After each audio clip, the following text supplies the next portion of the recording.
ọyẹ́ ó tún ṣó tutù bẹ́ẹ̀ ni ẹranko igbó wọn lọ súwà bẹ́ẹ̀ ni ewéko ewébẹ̀ igi ìyẹn ò ṣe é ṣàwárí tán. Ẹni tí òrìṣà kò rí nǹkan. Ẹni tí òrìṣà kò rí nǹkan. Ẹni tí òrìṣà kò rí nǹkan. Kódà kò ríra ẹ̀ pa bẹ́ẹ̀ ni. Ẹni tí òrìṣà kò rí nǹkan.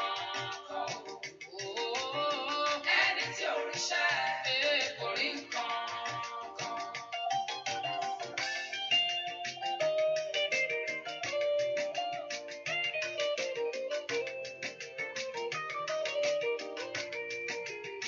Ó ṣe mí dàbí òun, ó pín mi ní ìpín tí kò jọ tẹ́nìkejì. Mi ò lálẹ́ wù, èmi ní àmì àṣẹ̀dá látọ̀run. Adágbẹ̀yìn ni mí, ó wá fi mí jọ. Hallelujah. Praise the Lord. Hallelujah. Praise the Lord. Somebody, let's just pray. Wọ́n tún pọ̀ nígbà tágbára gbé ọ̀gá fún oore ọ̀fẹ́. Ẹni máa ń sọ èdè àyàn fún ọwọ́ àánú ìwọ Ọlọ́run ní àárọ̀ yìí. Agbé ọ̀gá fún àánú tá a rí gbà àtọwọ́ agbára rẹ lórí ayé wa gbogbo. Ẹni máa ń sọ èdè orúkọ Jésù olùgbọ́pẹ́ wa. Wọ́n tó ní gbogbo agbára, wọ́n tó ní gbogbo ipá lọ́wọ́, wọ́n tó gbogbo ògo ń bẹ lọ́wọ́ rẹ̀. Àyàn fún ohun tó ń ṣe lọ́wọ́ báyìí. Àdúpẹ́ fún ohun tí ìwọ Ọlọ́run yóò sì ṣe. A bá fún ìdírí ọ̀rọ̀ rẹ lórí ayé wa. Dápẹ́ ó mú ọ̀rọ̀ rẹ ṣẹ. Dápẹ́ àárí àánú gbà. Dápẹ́ ó fi àánú rẹ gbà wá. Ó sì fi àánú rẹ kó wa yọ. Dápẹ́ ó ṣe ìyanu nísinsìnyí. Ètí gbogbo ojú ò rí. Ìtí ayé sì bá wa gbé owó Ọlọ́run ga. Dápẹ́ ó ṣe gẹ́gẹ́ bó ti wí nínú ayé wa lónìí. Ó mú gbogbo ọwọ́ tó ń ṣe tiẹ̀ kù. Ó sì lànà ńlá fún wa ní àárọ̀ yìí. Ẹni máa Ísírẹ́lì Olúwa gbọ́ ọpẹ́ wa. Bọ́lá gbẹ́kẹ̀lé, bọ́lá fáyé wa fún, bọ́lá gbójú wa sókè sí ibi ààbò ńlá, bọ́lá tọ̀ wá. Ẹni máa Ísírẹ́lì lórúkọ Jésù Olúwa gbọ́ ọpẹ́ wa. Kábíyèsí, bọ́lá fẹ́ rí o, Olúwa na agbára rẹ̀.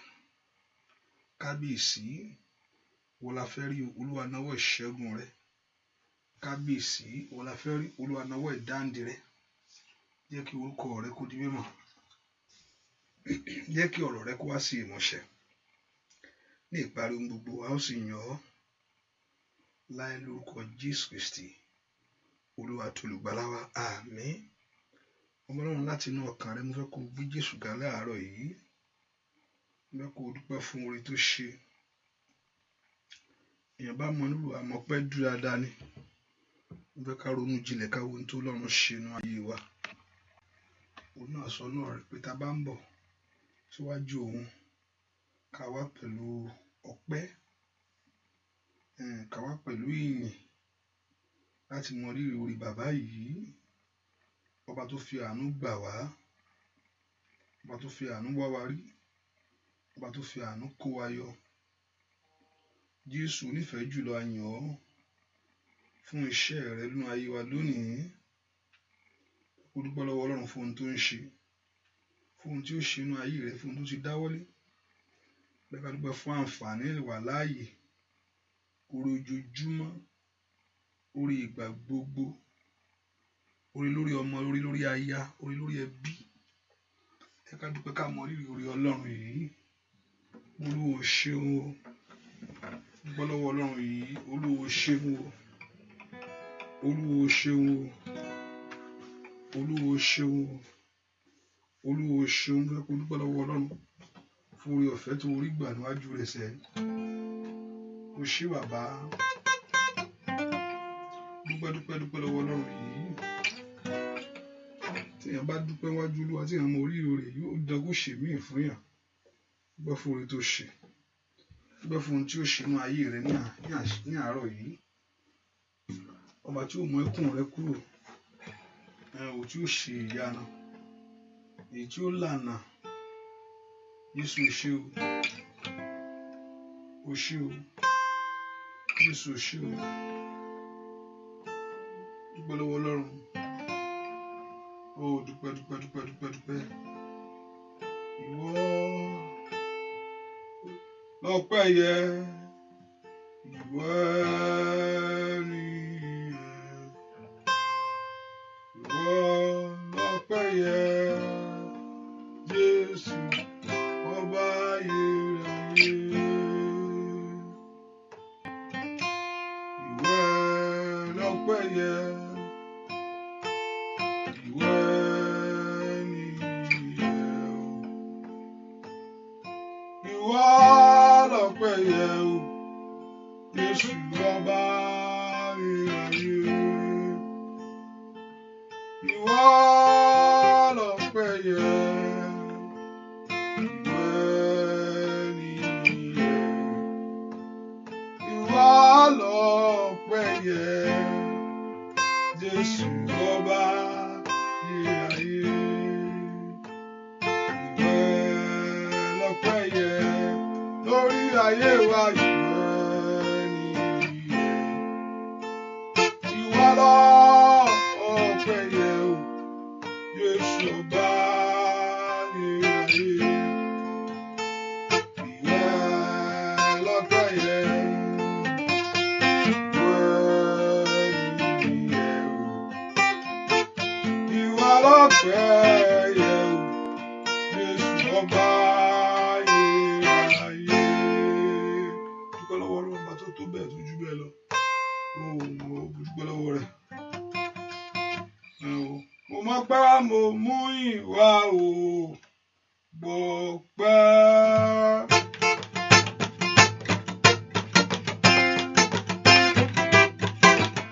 Mo mọ̀ pé wá o, Olódùmarè.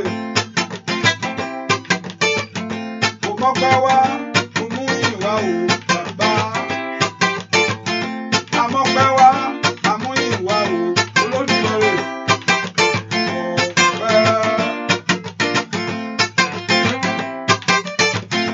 Ọpẹ́ ìpamọ́, ọpẹ́ ààbò, Olódùmarè ńlá. Mo mọ̀ pé wá, a mú ìwà o, bàbá mímọ́.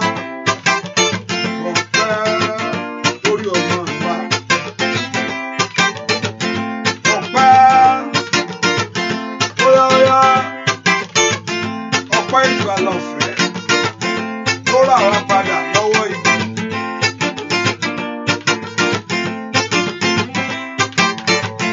Mo mọ̀ pé wá o, mo mú ìwà o, Olódùmarè ńlá. Lórí ilé wa ni o, lórí ọmọ wa ṣẹ́, lórí ayé wa ni o, bàbá abágbára ní ìyàwó, Olódùmarè ńlá o, abániṣe ìlòkùn ńlá. Óyá.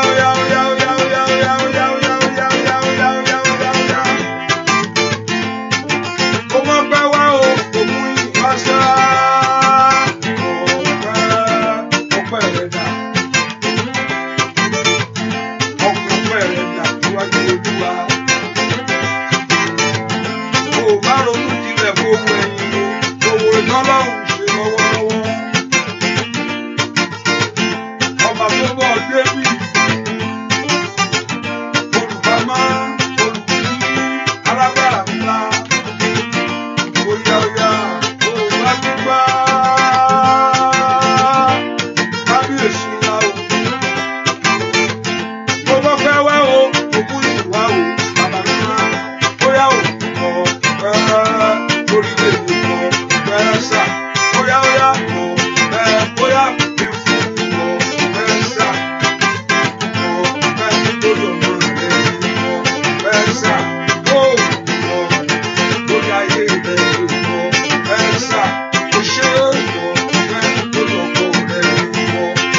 ọba tó dọ̀ sí.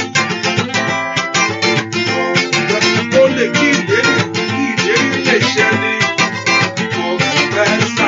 Bóyá bóyá lọ ẹni tó ilé ìgbẹ́ ọ̀fẹ́sà.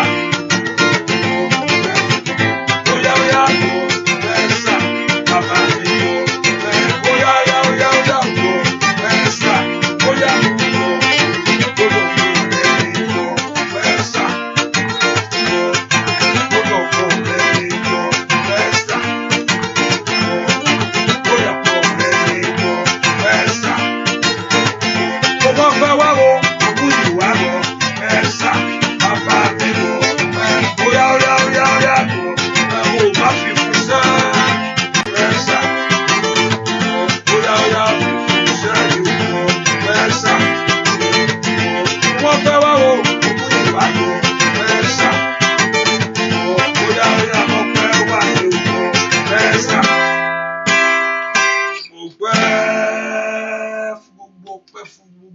fúnṣẹ́.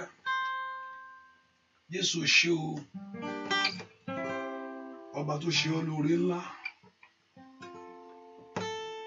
ọba tó ṣe ọ́ lóore ńlá, ọba tó ṣàánú fún ọ, ọba tó jẹ́ kó ráàánú gbà. Pásítọ̀ kí lẹ̀ ń sọ? Wọ́n àṣẹ ń gbà mí, kíní mi tí ì gbà, kíní ò tí ì ṣe bí mo ṣe rò ó. Ò bá ti dúpẹ́ níbi tó wà yìí, tí ọ̀tá ò tiẹ̀ fẹ́ kó gbóòórùn bẹ̀. Dúpẹ́ Ọlọ́run ni ò gbà. Agbá Ọlọ́run ló tì ọ́ débi tó dé yìí, orí ọ̀fẹ́ rẹ̀ ni.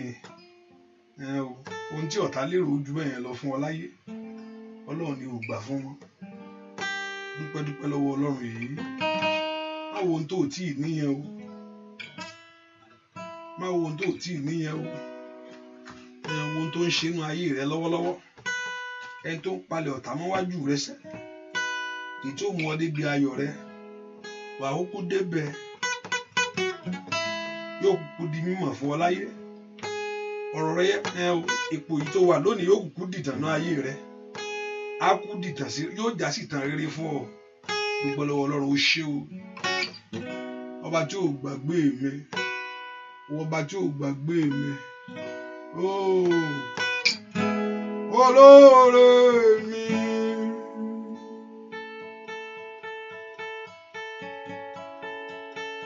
olóore mi o,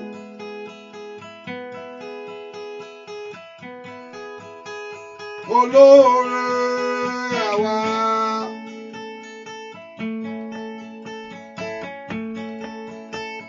olóore àwa o.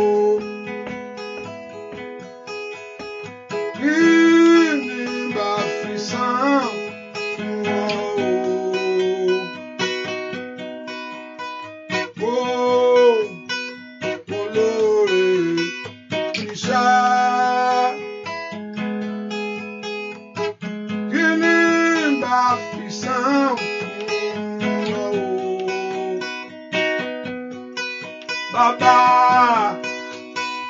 olóore mi o, ó ṣé bàbá olóore mi,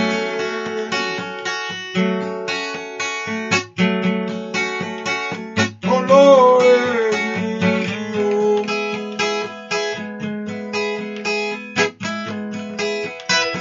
olóore.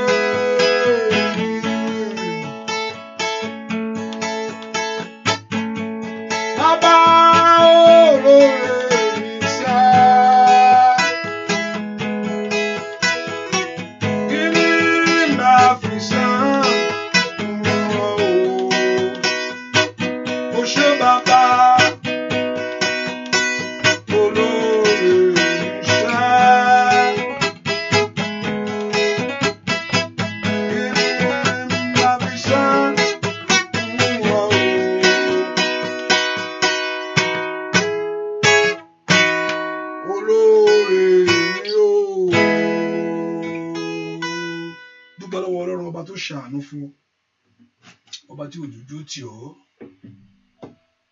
ọba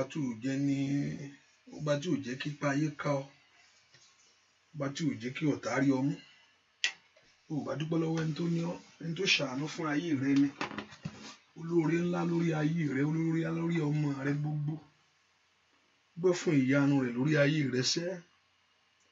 Jésù mi ò ṣé o, Jésù mi ò ṣé o, Jésù mi ò ṣé o, Jésù mi ò ṣé o, olùgbàlà ó mà ṣe é, ọba ńlá ó ṣé o, ọlọ́wọ́ gbogbo ńlá ó mà ṣe é. Gbọ́ àdúà lórúkọ Jésù Kristi Olúwa wa. Ẹ ká sọ fún Jésù, Olúwa dárí gbogbo ẹ̀ṣẹ̀ mi jì mí, Olúwa fi ẹ̀jẹ̀ rẹ̀ wẹ̀ mí, èyí tí mo fi tọ̀ wá ní àárọ̀ yìí, Olúwa fi àánú gbà mí, Olúwa fi àánú gba ayé mi. Bẹ́ẹ̀ kó béèrè àánú lọ́wọ́ Ọlọ́run náà àṣálẹ́ yìí. Olúwa jẹ́ n rí àánú ńlá rẹ gbà, Olúwa jẹ́ kí n rí àánú ńlá rẹ gbà, Olúwa ṣàánú fún mi. Orúkọ Jésù bí tó wà, Ọlọ́run ṣàánú fún mi ní àṣálẹ́ yìí. Olúwa jẹ́ n rí àánú ńlá rẹ gbà. Bẹ́ẹ̀ kó béèrè fún àánú ńlá, ó ní èmi ó ṣàánú fún àwọn tí ó ṣàánú fún. Olúwa, nínú àdúrà yìí láàárọ̀ yìí, nínú àwọn tó ṣàánú fún, Olúwa kà mí mọ́ wọn. Orúkọ Jésù dáadáa, orúkọ Jésù. Ó màkàtà làbánú àwọn tí ó fi àánú bẹ̀ ayé wọn wò, Olúwa ká ayé mi mọ́ wọn, kí n rá àánú ńlá rẹ gbà. Orúkọ Jésù bí tó wà sẹ́, Olúwa jẹ́ n rá àánú ńlá rẹ gbà. Bọ́lọ́run porúkọ Jésù bí tó wà, Olúwa jẹ́ kí ọwọ́ àánú ńlá rẹ kó wọnú ayé mi lọ. Àánú ńlá rẹ kó wá sínú ọ̀nà mi lónìí. Jẹ́ n rá àánú ńlá gbà. Orúkọ Jésù màsíkàtà làbrando sótò kúragàdàwà. Óyá óyá óyá óyá. Orúkọ Jésù. Orúkọ Jésù sẹ́. Sọ pé kí Ọlọ́run kó ṣàánú fún ọ. Olúwa ṣàánú fún mi. Orúkọ Jésù. Olúwa ṣàánú fún ayé mi. Olúwa ayé mi yìí rá àánú gbà. Orúkọ Jésù, ayé mi rá àánú gbà. Nínú àdúrà yìí, Olúwa fi àánú rẹ bẹ̀ ọ̀rọ̀ mi wò sẹ́. Orúkọ Jésù, àánú mo fẹ́ kó fi ṣe tèmi láàárọ̀ yìí o. Àánú mo fẹ́ kó fi ṣe tọ̀rọ̀ ayé mi. Àánú mo fẹ́ kó fi dá sí ọ̀rọ̀ mi sẹ́. Orúkọ Jésù, ò bá porúkọ Jésù sẹ́. Ọlọ́run ṣàánú fún mi. Ọlọ́run ṣàánú fún mi. Ọlọ́run ṣàánú fún mi. Ọlọ́run ṣàánú fún mi. Ọlọ́run ṣàánú fún mi. Bàtínúmè ò máa béèrè fún àánú. Ìta yóò bá gbàgbé rẹ̀ sínú. Èwọ̀n kan tó tiraka pé Jésù, ayé tún ní kó gbẹnu sọ́hùn. Ṣùgbọ́n ó mọ̀ tẹnu mọ́ àánú pé Jésù ọmọ Dáfídì ṣàánú fún ayé mi ni. Wọn náà ò bá wí tiẹ̀ láàárọ̀ yìí. Orúkọ Jésù. Matoka rapatoka labatekere batekele bo. Àwọn lanu kó gbàdúrà kó pe Jésù yìí dáadáa. Ó bá lanu kó pe Jésù sẹ́. Olúwa ṣàánú fún torí ọ̀rọ̀ mi. Olúwa ṣàánú fún mi sẹ́. Ó makale brando seketele bo kambayaba. Ó yá pe orúkọ Jésù. Ó makata tataliabo. Má kọjá mi Olùgbàlà.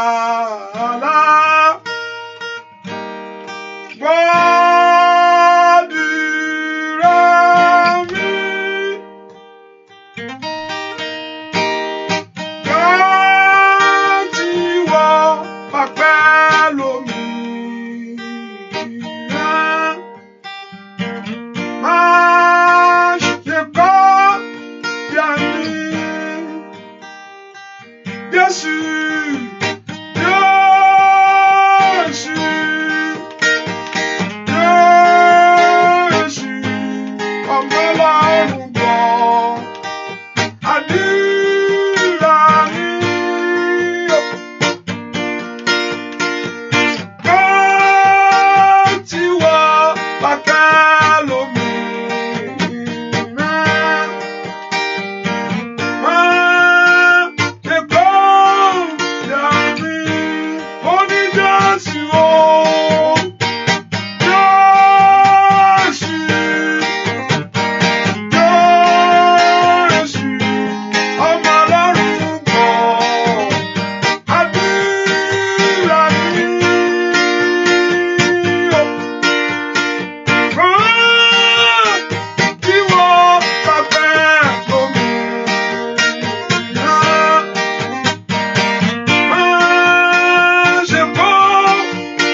ìgbà tí Jésù tó bá ń tọ́lọ́run bá ń pè pé ìwọ wá ń bí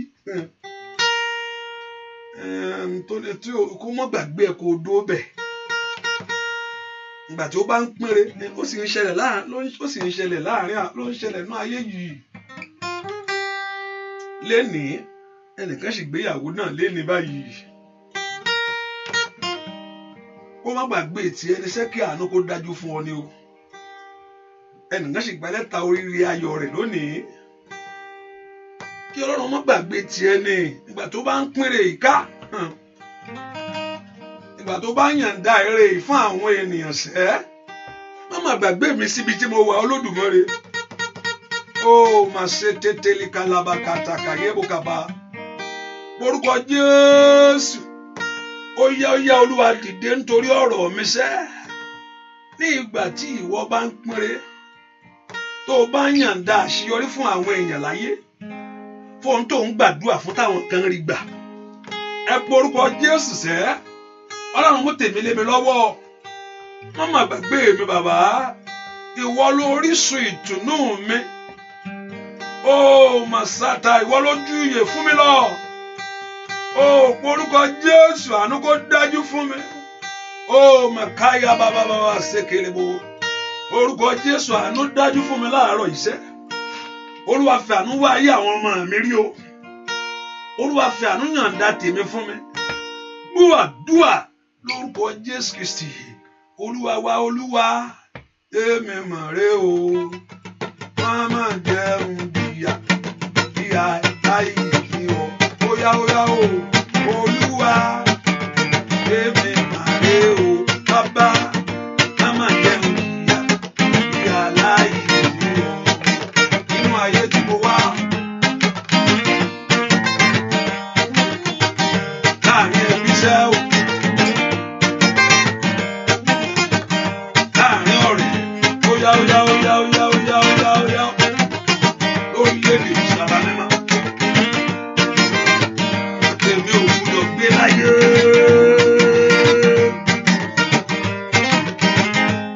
Èmi ò gbúdọ̀ gbé iṣẹ́. Olúwa. Èmi mà rè o. Màmá jẹ́ ìyàwó ìyá láì sí. Bàbá mímọ́. Olúwa. Óyá o. Èmi mà rè o. Kábíyèsí. Màmá jẹ́ ìyá láì sí.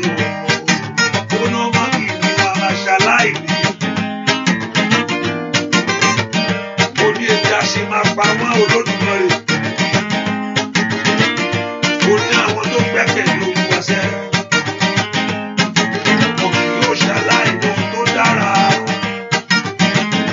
Ó ní wọn ló lànà ní àkìtìṣẹ́. Ó ní ó ṣe ìyanu ṣíṣe. Gbogbo dúró rí bàbá mẹ́ma. Olúwa. Èmi mà rè o. Màmá jẹ́ ìyá láì ní o. Óyá o. Olúwa. Kábíyèsí èmi mà rè o. Màmá jẹ́ ìyá láì ní o. Àyùmásádà. Dé fún gbogbo ohun ayé mi pàdé. Dé fún gbogbo ìyanu lára mi o. Dé bí alágbára. Gbogbo ohun ayé mi pàdé. Ajala sáàlè mi. Má kókó rẹ níjú wa. Ìyanu lára mi. Lára yẹn mọ̀ pé ìwọ ògbó ojúlé. Dé fún gbogbo ohun ayé mi pàdé. Dé fún gbogbo ìyanu lára mi o. Dé bí alágbára o. Gbogbo ohun ayé mi pàdé. Ajala sáàlè mi. Má kókó rẹ níjú wa. Ìyanu lára mi. Lára yẹn mọ̀ pé ìwọ ògbó ojúlé. Dé fún gbogbo ohun ayé mi pàdé. Dé fún gbogbo ìyanu lára mi o. Dé bí alágbára. Gbogbo ohun ayé mi pàdé. Ajala sáàlè mi. Má kókó rẹ níjú wa. Ìyanu lára mi. Kábí mọ̀ pé ìwọ ògbó ojúlé.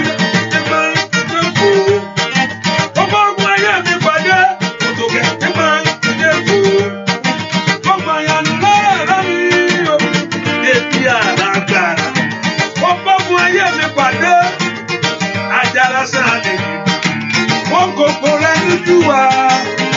Ìyanu lára mi, ẹbí máa gbé wa mọ̀ kó ojúlé. Ìyanu lára mi, aráyé máa gbé wa mọ̀ kó bóyá ìyanu lára mi, aráyé máa bóyá ìyá lọ́kọ̀ bóyá ìyanu lára mi, ìyá ìwé ìgbẹ́nu bóyá kó jáde. Ìyanu lára mi, aráyé ìyá ìṣẹ̀ṣe Olódùmarè ìyanu lára mi, ẹbí máa gbé wa mọ̀ kó ojúlé. Ìyanu lára mi, aráyé máa gbé wa mọ̀ kó bóyá gbogbo ìṣègùn ọ̀rẹ́ mi ò lọ́dún máa gbé wa mọ̀ kó ojúlé. Ìyanu lára mi, aráyé máa lórúkọ Jésù. Ìyanu lára mi, aráyé máa bóyá bá mi kúrò bóyá ìyanu lára mi, aráyé máa gbé òkú ẹnu ẹ̀gàn. Ìyanu lára mi ò wẹ́rẹ́ máa gbé wa mọ̀ kó ojúlé. Ìyanu lára mi, bóyá lórúkọ Jésù. Ìyanu lára mi ò ẹbí máa gbé wa mọ̀ kó ojúlé. Ìyanu lára mi, bóyá lórúkọ Jésù.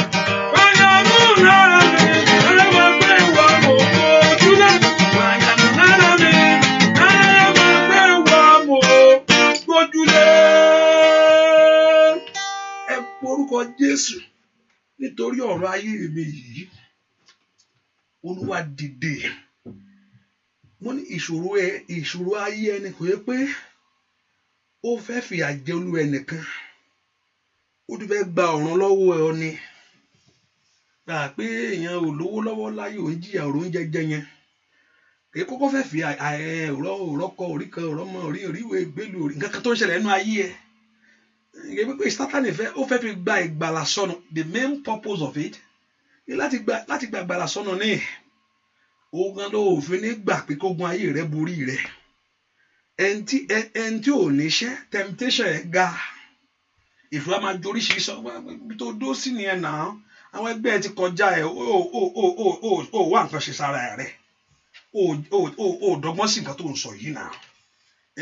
Ó fẹ́ gba ìjọba ọ̀run sọnù ni o. Kò yẹ kó fẹ́ fìyà Sátánì kò yẹ kó fẹ́ fìyà jẹ kó pọ́n lójú. Ìjọba ọ̀run gángan ní pàtàkì tó fẹ́ sọnù mọ́ ọ lọ́wọ́. Ẹ porúkọ Jésù. Olúwa dìde. Gbọ̀nyànù lára mi sẹ́. Mo fẹ́ kí n fẹ́ kó dìde. Ajá ò lè dènà mọ́ ìkòkò. Ó dè wọ̀. Ànándàlàbà kùsà àfi tó bá fẹ́ di ẹran jíjẹ. Ẹ porúkọ Jésù. Màúra píùrù síra káyàbá. Porúkọ Jésù sẹ́. Ọlọ́run gbọ̀nyànù lára mi sẹ́. Jẹ́ kí ọwọ́ ìyà yìí kó dópin. Jẹ́ kí ọwọ́ ẹ̀gàn yìí kó dópin. Ìdí tó òfin ní gbà nìyẹn. Torí ìgbàlà ò gbúdọ̀ bọ́ sọnù mọ́ mi lọ́wọ́. Ẹ porúkọ Jésù. Ìyà ò gbúdọ̀ jọ mọ́ mi o. Ó yá mú ẹ̀gàn àtòṣì kúrò. Ó yá sọ mí lórúkọ tuntun Olódùmarè. Ó yá tú ayé mi ṣe sẹ́. Ó yá mú ayé mi dára. Gbọ́ àdúrà lórúkọ Jésù Kristi. Olúwa wa mọ̀ pé o ní ìgbàgbọ́ pé kí Ọlọ́run lè ṣe lè lo fi dìde láàárọ̀ yìí. Tó o bá gba nǹkan tó o bá gba nǹkan tó o ń sọ gbọ́. Ó bẹ́tà kó lọ sùn kó ṣáà lọ sùn padà. Ó dàárọ̀ ẹ̀ṣẹ̀ jí ni àbí ok àwọn tó ti sùn ẹ lọ sùn. Àwọn tó ti jí God bless you baba, thank you for coming. Thank you for coming. Hallelujah.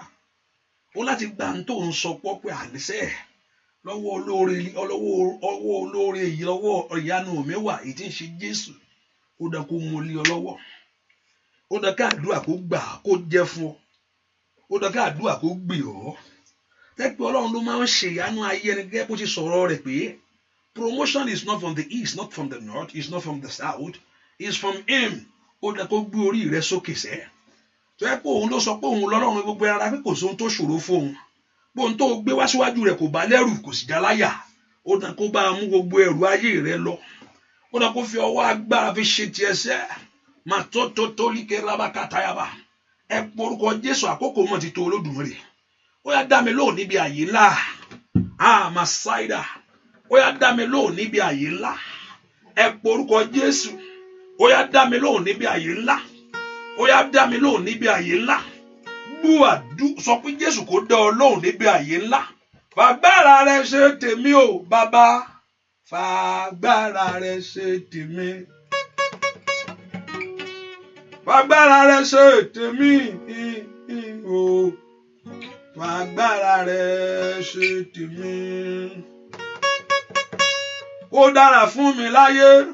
Ó di dandan. Ó wá bá wọn ka nọ́mbà. Ó wá bá wọn ka ọjọ́ orí. I'm so year this year. I'm so year this month. Ọjọ́ nọ́mbà ní gbogbo rẹ̀. Ó dára fún mi láyé. Ó dára fún mi lọ́run. Ohun tó ṣe pàtàkì jù nìyẹn o. Ó rí mi kó yẹ fún ìgbàlà. Fàgbára rẹ̀ ṣe tèmi. Ẹ̀gún tí ayé fi ń gún ọ lórúkọ Jésù, ẹ̀gún tó ń gún ọ yẹn Olúwa kó gbọ̀n sọnù. Ẹ̀gún ọ̀tá tí ń gún ọ, ẹ̀ńtẹ́gùn gún nǹkan ó mọ nǹkan ń ṣe nù lórúkọ Jésù kí Ọlọ́run kó gbà sọnù. Ó dára fún mi láyé, ó ti tó. Ó dára fún mi lọ́run, ó rí mi kó yẹ fún ìgbàlà. Fàgbára rẹ̀ ṣe tèmi. Ó yá o. Fàgbára rẹ̀ ṣe tèmi o. Ó yá o bàbá. Fàgbára rẹ̀ ṣe tèmi. Fàgbára rẹ̀ ṣe tèmi o. Bàbá mi. Fàgbára rẹ̀ ṣe tèmi o.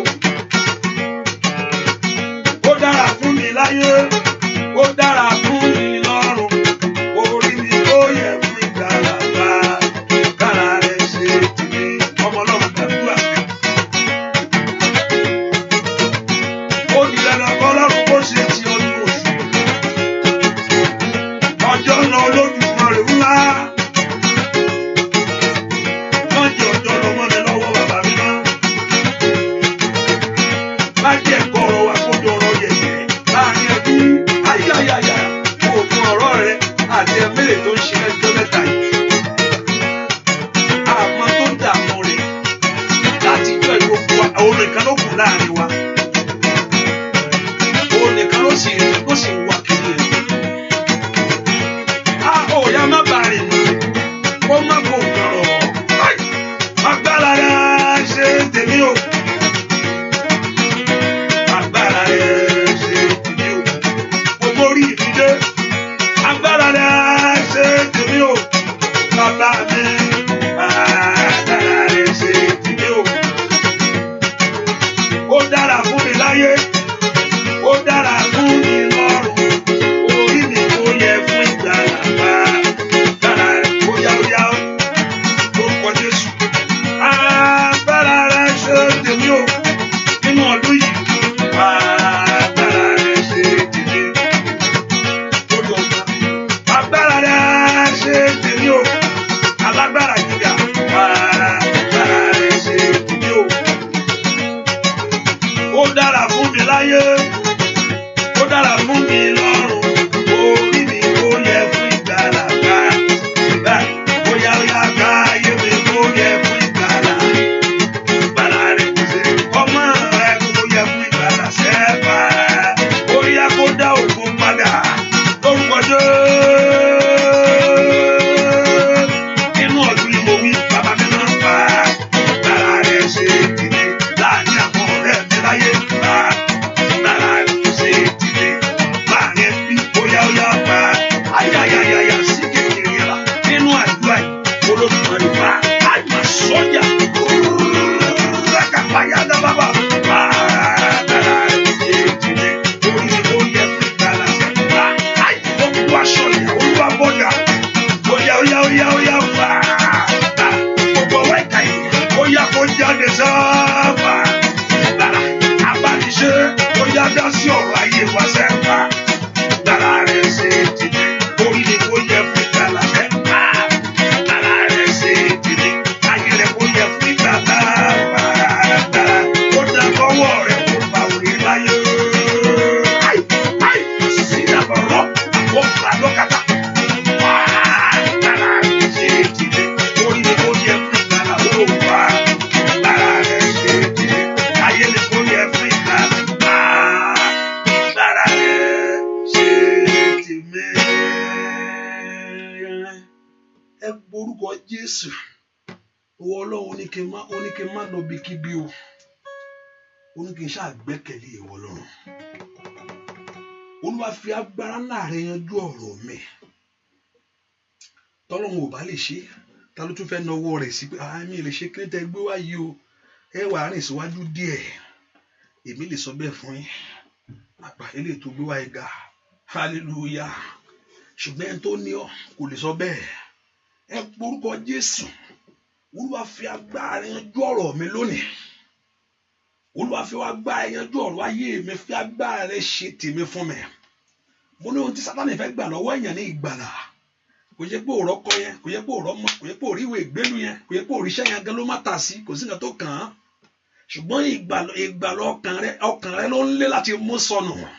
Ìgbà tó bá fi ẹni yẹn làkàlàkà, ló wá fi olú ẹ làkàlàkà. Ọkàn pé jẹ́ kí n dọ́gbọ́n sí ọ̀rọ̀ òun o. Bá ti dọ́gbọ́n sí yóò wọ olú ẹ̀ dúró lọ nìyẹn. Olú ẹ̀ bọ́ olú ẹ̀ sá olú ẹ̀ lọ nìyẹn. Ẹ porúkọ Jésù. Ó dán láti pe ẹni tó ní ọ pé mi ò gbúdọ̀ sọnù Olódùmarè sẹ́. Sátánì ò gbúdọ̀ já mi gbà lọ́wọ́ rẹ̀. Ojú ò gbúdọ̀ tì mí.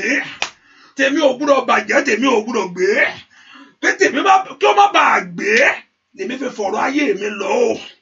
Kí má bàa sọnù. Mo já àsátọ̀ wa, mo ké pè ọ́ wa. Ó Makali Pauli Saida. Fi agbára yanjú ọ̀rọ̀ ayé mi sẹ́. Ó yá fi agbára yanjú ọ̀rọ̀ ayé mi sẹ́. Fi agbára yanjú ọ̀rọ̀ ayé mi sẹ́. Káyé mi kó ní àṣeyọrí oríire. Kí ìrìn àjò mi sórílẹ̀-èdè kó múre wá fún mi. Kí ìrìn àjò mi sílé ọkọ yìí lórúkọ Jésù kó múre jáde. Sí ìrìn àjò mi Magula Bakata Yaba. Lipredo Computer Science sẹ́nu iṣẹ́ kó múre jáde. Sí ìrìn àjò ẹlẹ́ni skul yẹn mo kọ́ Prado Soto Lekelebo kó múre jáde. Olúwa fi agbára ẹ̀ múre lé mi lọ́wọ́ lónìí o. Olúwa gbẹ̀tọ́ mi fún mi. Olúwa gbẹ̀tọ́ mi fún mi. Olúwa gbẹ̀tọ́ mi fún mi. Ẹ̀tọ́ mi ni bí kí n ní ọmọ láyé. Ẹ̀tọ́ mi ni bí kí n lọ́kọ láyé. Ẹ̀tọ́ mi ni kí n níwèé ìgbélú yìí. Ẹ̀tọ́ mi ni kí n ní àṣeyọrí. Orí wù mí Olódùmarè. Àṣeyọrí náà wù mí. Ìgbéga wù mí láyé o. Ó yá. Bẹ́ẹ̀ kó mú lọ síbi àṣeyọrí mi. Mo fẹ́ kó mú wàhálà kúrò lórí ọ̀rọ̀ mi sẹ́. Bẹ́ẹ̀ kó fi ìsinmi fún ọkàn mi. Bẹ́ẹ̀ kó wò mí sàn ní àgọ́ ara. Ó porúkọ Jésù. Bẹ́ẹ̀ kó sọ̀rọ̀ mi dẹ̀rín. Rí pàtó kàkà pálí kàbà. Kí ayọ̀ mi kó kún láwùjọ àwọn èèyàn láyé. Búàdúà lórúkọ Jésù Kristi. Olúwa wa. Mo lérò pé òun gbàdúrà mi tó wà yẹn sẹ́. Mo lérò pé òun gbàdúrà. Àdúrà nígbà agbára òun gbà. Èèyàn lè sọ pé ọ̀rọ̀ yẹn ò ṣe dákẹ́ sí pé gbogbo ẹ̀ sú mi náà. Kí máa fẹ́ ṣe ní ìsìn ó tẹ̀ sú mi dákẹ́. Ọ̀rọ̀ ayé ẹni ò ṣe dákẹ́ sí. Ọ̀rọ̀ ayé ẹni kò ṣe dákẹ́ sí. Ó máa wí náà ni. Ìgbà tí ẹ̀mí bá ń bẹ lẹ́nu rẹ̀ ó máa képe lọ ni. Ìgbà tí Sátánì abẹ́ni ti dàgbà arúgbó ní ó ti pé 90. Ó ti pé 90 kò gbà kankan lọ́wọ́ ẹ o. Àti 90 àti 100 tó wá ó fẹ́ rún wọn mọ́lẹ̀ ní ọjọ́ orí òkan. So far ẹni ẹ sì ń mí. Ìgbà míì lè máa rí ẹni 90 years àgbàlagbà sì ń ṣe bákan pa ẹ̀jẹ̀ ti dàgbà náà kí ló tún kù náà àgbàlagbà ò gbà kankan lọ́wọ́ èèyàn. Pé nìkan dàgbà kò change àtèèyàn. Ẹ̀mí Ọlọ́run ní change àtèèyàn. Hallelujah. Yes. Pé èèyàn ní àbọ̀ ara. Tó kù díẹ̀ káàtó fún lára kò change anything. Ẹlòmíràn ẹnu ẹ̀ mú ju anything lọ gangan lágbà. Ṣé ìwọ náà tó tún ṣe kíní yẹn báyìí ló tún búyàn tó báyìí? Ọlọ́run ní change àtèèyàn is the Spirit of God that renews the heart of a man. Àgbàlagbà ògbà nǹkan ẹni tó bá ń dúró pé kò ń dàgbà pé bá ti dàgbà díẹ̀ sí màá fa ayé mi fọ́lọ́run dáradára òun tara rẹ ni o.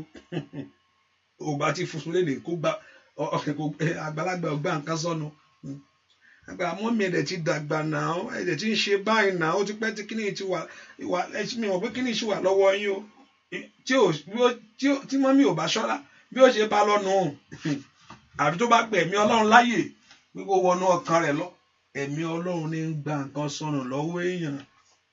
Èèyàn dàgbà kò ṣe anything kò ń àgbà tí èèyàn bá gbẹ̀ ẹ̀mí Ọlọ́run láyè nú ara ẹ̀ ẹ̀mí Ọlọ́run bá ti wọlé wá àgbà gbogbo nǹkan tí ò ṣètò Ọlọ́run sọ hallelujah.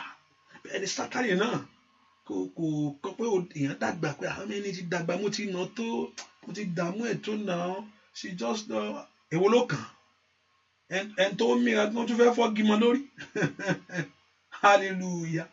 ẹn tó mí ó fẹ́ fọ́gi mọ́ orí rẹ̀ ó fẹ́ fọ́gi mórí ẹ̀. ẹnìkan àgbàlagbà ni mo mọ̀ ọ́ tó mi rẹ́ ni ẹ rí mi rí sójú korojú rí mi rẹ́ ni ẹ ṣùgbọ́n ẹni tí mo mọ̀ dáadáa Olúwa sọ fún pé nǹkan máa ṣẹlẹ̀ sẹ́ni ẹ ẹni ẹ ń gbé lọ́dọ̀ ẹni ẹ bá sáré kò tí ì ṣiṣẹ́ fò nígbà yẹn ṣé mo kọ lẹ́tà níbi tiẹ̀ mọ́ mo sáré kọ lẹ́tà sí wọn pé ẹ bá mi sọ fẹ́ ni báyìí o ẹjọ́ múra dáadáa o ṣùgbọ́n ẹni tí nǹkan fẹ́ ṣẹlẹ̀ sí ni àgbàlagbà yẹn àgbàlagbà lòun tẹ̀ ti dàgbà gan ṣùgbọ́n mo rí pé bọ́ọ̀ yẹn ó forí kó jábìn yẹn òun náà forí kó kinní yẹn hallelujah ó sì lakú lọ ó kù díẹ̀ ìgbà tán wá gbé ṣáà bóyá òun náà múra sí ó gbàdúrà dáadáa ṣáà múra gbé Ọlọ́run bá ń yẹ kinní dànù ìgbà tán wọlé tó ẹni yẹn wá òun kọ́ra jáde síta lọ ra nǹkan máa ń wọlé ti màmá lọ́ntì ẹ̀ náà yá màmá nǹkan àmọ́ ló sì dàgbà ìwé àdìkílà arúgbó tún fẹ́ ṣe fún kékeré wọ́n tàbí wọ́n kó tó dé láti wọ́n lè finish màmá sílẹ̀ ẹ̀lẹ̀ hallelujah. mo ní Sátánì kò kọ pé èèyàn dàgbà láyé èèyàn ò bá àdárúgbó kó ṣe kékeré kan tòfà tó bá ṣe mẹ́ ó sì rí ẹbí ọ̀tá because you are created in the image of God and Satan hates anything about God ó tó bá ṣe jẹ́ ti Ọlọ́run ó hate ẹ̀ ìwọ́kẹ̀ hallelujah. ẹ porúkọ Jésù Ọlọ́run jọ̀ọ́ bí agbára rẹ fà mí jáde ibi tí ayé pín ìpín mi sí ibi tí ìgbà àti àkókò ju ayé mi sí ìgbà mi kò ń ṣe ọ̀tá ìgbà àtàkókò ni ibi tó ti bára ẹ̀ tí ìwọ tó dé ló èbó tó ní tí ò níwèé tó dé báwo ló ṣe fẹ́ ṣiṣẹ́ ìgbà àtàkókò ló tì ọ́ síbi kan kọ́lọ́run kọ́ fọ̀ jáde ìgbà mi kò ń ṣogun ìgbà tó bá ṣe tó wá bẹ̀rẹ̀ náà tó wá bẹ̀ sí apply and you are one deny wọ́n ń gbẹ ẹ mọ́lẹ̀ nǹkan mi tí wàá change mẹ́ ibi tí ìgbà tí àkókò ju ayé mi sí tí ò tẹ́ mi lọ́rùn ibi tí ayé ju ayé mi sí o Olódùmarè ó yá fà mí jáde ibi tí mo bára mi sẹ́ èyí tí ò tẹ́ mi lọ́rùn bí agbára rẹ fà mí jáde Olúwa mo fẹ́ bọ́ lọ́wọ́ eléyìí mẹ́kẹ́ eléyìí kó dìtàn lórí ayé mi ni mẹ́kẹ́ ọwọ́ ìkà kó kúrò mẹ́kẹ́ ọwọ́ ogun kó dá dúró mákàyà bàbá ṣáìdà mẹ́kẹ́ gbé orí mi sókè lọ́wọ́ agbá tí ń tẹ orí rì lọ́wọ́ agbá tí ń tẹ ògo rì lọ́wọ́ agbára jíire gbé agbére sálọ ẹ porúkọ Jésù Olúwa fi ọwọ́ agbára ńlá Olúwa fi fàyè mi jáde agbógun wí gbógun mi wí o agbógun mi gbé ogun eléyìí mi gbogbo ọwọ́ ìkà ènìyàn ó yẹ kó sálọ ó yá ọwọ́ abáyé ẹni jà ọwọ́ àtẹ ayé ẹni mọ́lẹ̀ ọwọ́ àtẹ ògórì ọwọ́ abínú ẹni ọwọ́ ẹ̀ka ayé ẹni káàdì pọ́ọ̀rì ṣáìdà wà ní nẹ́rìn pọ́ọ̀rì sí kàtàlẹ́àbà ó yá rúbà kọ́ pàrúsà délì kàtẹ́ ó yẹ porúkọ Jésù ó dẹ̀ kí ọwọ́ ogun kó dá dúró ó dẹ̀ kí ọwọ́ ìjà kó sálọ ó yẹ porúkọ Jésù dáadáa yéṣekete yagaba likeri bagaba mẹsọtọ likerebo makọ pẹrẹgaba gbọdúà lórúkọ Jésù Kristi Olúwa wa ẹ porúkọ Jésù ogun tó dé ayé ìmọ̀mọ́lẹ̀ jó wọlé lónìí kó lè wọlé mo fi tọ̀ wá gbogbo ohun tó so ayé mi mọ́lẹ̀ ohun èèyàn láyé ẹlòmíì ohun lásán ohun èèyàn ló ń jà ológun ohun èèyàn ní ń tẹ̀lé ayé ẹ̀ka ó ti lẹ́ kó padà lẹ́ni o ohun èèyàn tí ń tẹ̀lé ayé ẹ̀ ti ń jà ológun ohun èèyàn tí ọ̀tá pàníwọ́ ọmọlágbádá gbàgbé ẹ̀ eré jìnnà o tí òótọ́ lọ sì sọ kò sì rí pé òun lé ó gbé eré mo sọ pé ìgbà míì wà rẹ́ lómi wà á mọ̀ pé kí n tó ń ṣẹlẹ̀ yìí there is no doubt about it ọwọ́ ọ̀tá rè é bẹ́ẹ̀ ni wà á wọ ayé lómi mo mọ̀ pé ilé ò tiẹ̀ ń ṣojú lásán ọwọ́ kò ń ṣe lásán ọwọ́ gangan rèé ọba pé kí n tó ń pè ọwọ́ rèé wà ní ọwọ́ rèé ọwọ́ èèyàn rèé wà á mọ̀ pé nǹkan bẹ́ẹ̀ wà àfẹ́ tó bá ń tan ara rẹ̀ nìkan ló kù pé kò sí yẹn àbí tó fẹ́ gbé ayé rẹ̀ gbóná lọ́pọ̀lọpọ̀ náà lẹ́yìn pé kò sí nǹkan. Ẹ porúkọ Jésù, ọwọ́ ohun èèyàn lórí mi ètí ń tẹ̀lé mi ká, ọwọ́ ìkàyàn ní ayé mi, ọwọ́ adáyé ẹni dúró, ọwọ́ adáyé ẹni tó ń jẹ́ kí àkókò lọ mọ́ ayé ẹni lọ́wọ́. Tó bá sátọ lọ́rùn ó ní ohun gbogbo ń ṣẹ́pọ̀ fún rere, ó lè ṣẹ́pọ̀ fún ọ lónìí. Ó kúkú ṣẹ́pọ̀ fún Jósẹ́fù, wọ́n tà sí oko ẹrú, ní oko ẹrú Ọlọ́run mú ògo rẹ̀ jáde. Ẹ porúkọ Jésù, gbogbo ohun ènìyàn fún ibi lórí ayé mi, gbogbo ọwọ́ kọ́wọ́ tí ń jà mí lógun, ọwọ́ adáyé ẹni dúró, ọwọ́ agbógo sọlọ, ọwọ́ àtẹ ògórì, ọwọ́ abáyé ẹni jà, ó yá lónìí lórúkọ Jésù, lórí ayé mi kó gbiná, lórí ayé àwọn ọmọ mi kó sọnù, lórí iṣẹ́ mi kó bàjẹ́. Ọwọ́ ìkà ènìyàn ó yá jáde, ọwọ́ ìkà ènìyàn ó yá jáde, ọwọ́ abínú ẹni jáde. Masaida wa ila nandaro sotolia ma ori ndeleke peursida. Ọbala ńlá ni kó gbàdúrà, ó dá kí ogun rẹ kó wọlẹ̀, ó dá kí ogun rẹ kó wọlẹ̀, ó dá kí ogun rẹ kó wọlẹ̀, ó dá kí ìjà rẹ kó tán lónìí. Porúkọ Jésù dáadáa, ó dá kí ìjà rẹ kó tán lónìí, ó dá kí ọwọ́ ìbínú kó kúrò ní orúkọ Jésù. Ọwọ́ agbógun ti ayé ẹni, ọwọ́ àjọyé ọmọ lógun, ẹ porúkọ Jésù. Ọwọ́ tí ò fẹ́ kí n ṣe rere, ọwọ́ ìkàyàn kúrò ní ayé mi, ọwọ́ ìkàyàn kúrò lórí ayé mi, ohun èèyàn fún ibi kúrò lórí mi, ní orúkọ Jésù. Gbogbo alẹ́ ayé ẹni ká, gbọ́ àdúrà lórúkọ Jésù Kristi Olúwa wa. Orúkọ Jésù dáadáa. Ẹgbẹ́ ta ni mo ṣẹ̀ náà, ta ni mo ṣẹ̀, ta ló ń bínú mi, èèbó ló ṣe ń sọ. Ta ni mo ṣẹ̀ náà, mi kú ṣẹ̀ anybody, o ní láti ṣe yẹn, wọ́n ń bínú ògo rẹ ni, hallelujah. Mi kú ṣẹ̀ anybody, mi róbí sọmọ ẹnì kejì, àdúrà ló gbà, àìmọ̀ ẹni tí ò róbí sọmọ ẹnì kejì táyé fọ́gi mórí rẹ̀, hallelujah.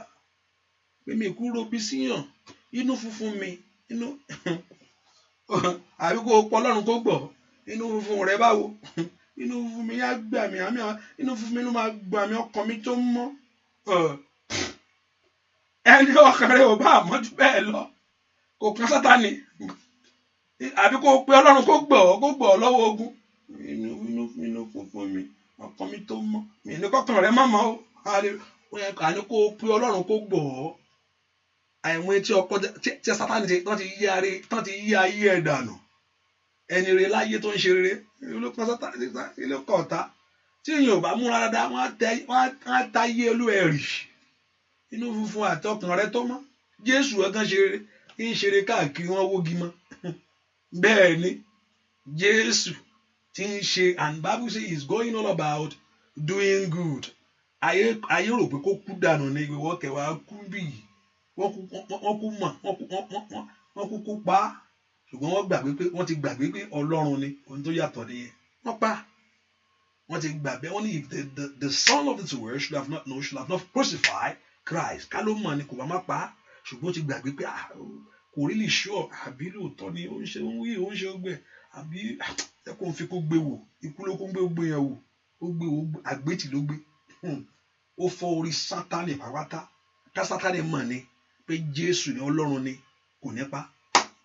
Ìgbàlẹ̀ ènìyàn ó tán nìyẹn, ìgbà tí ò bá ti pa kò sí nǹkan tó máa ṣe mọ́.